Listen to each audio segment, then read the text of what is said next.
We're up in Rocky today. I'm with Steve Parker, Service Manager of Stank Group. Steve, hi, how you going? How you going? Yeah, good mate. Can you tell us a bit more about this project? What have you done here? Yeah, they just client asked to upgrade the lighting. It was very poor. They had about 30% working. They were old metal halide light fittings, and they gave me the option of retrofitting M-Elec Floodlight into the actual case of the light.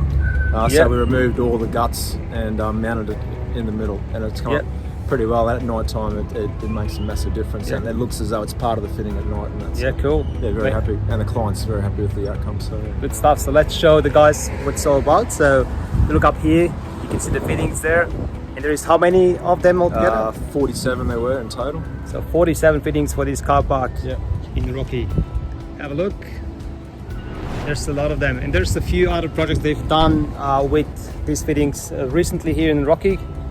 Which are those? Northside Plaza, I've done the same thing there too. Yeah. Retrofitted those car park lights just because of the cost of replacing with a whole new type fitting. It was more affordable for the customer to do this. Yeah, cool. Well, thank you very much for showing me this. No worries, Joe. Thank you, mate.